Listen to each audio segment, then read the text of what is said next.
We are down for 8-hour intervals, and it's a small space, so sometimes we get a little stir crazy.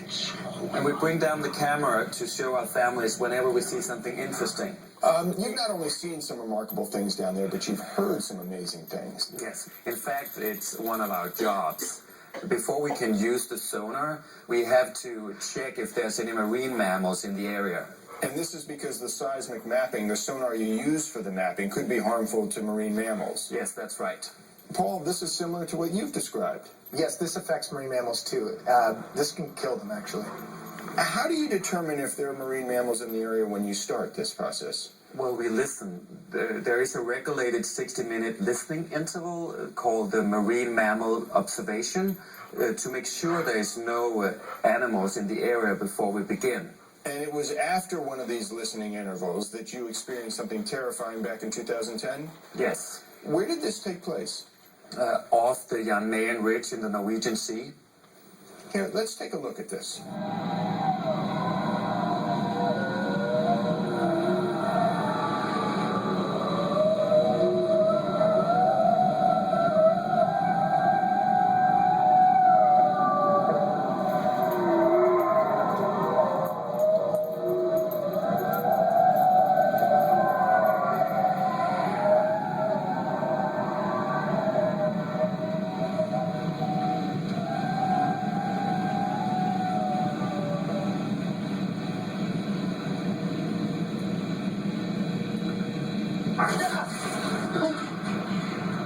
Wow, that is incredible and unsettling, I'm sure. Paul, I mean... That's a bloop. That's a bloop signature.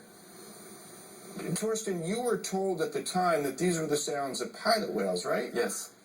And Paul, do you agree with that? Those aren't pilot whales, no. We were told that we impacted pilot whales and As you're doing this, now your objective is to deliberately draw them in.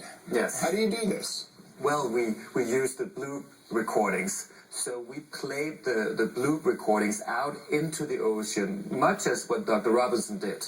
And you did this on every dive for 7 months, is that right? Yes, and we took down 2 cameras on every dive, just in case we might see them. And what happened on March 6th, 2013, of this year? What happened? They reappeared.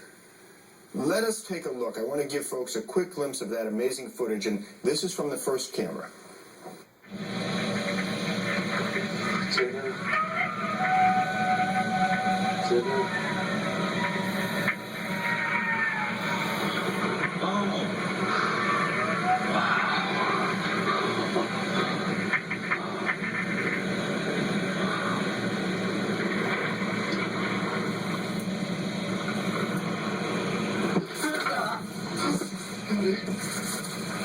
When we come back, footage from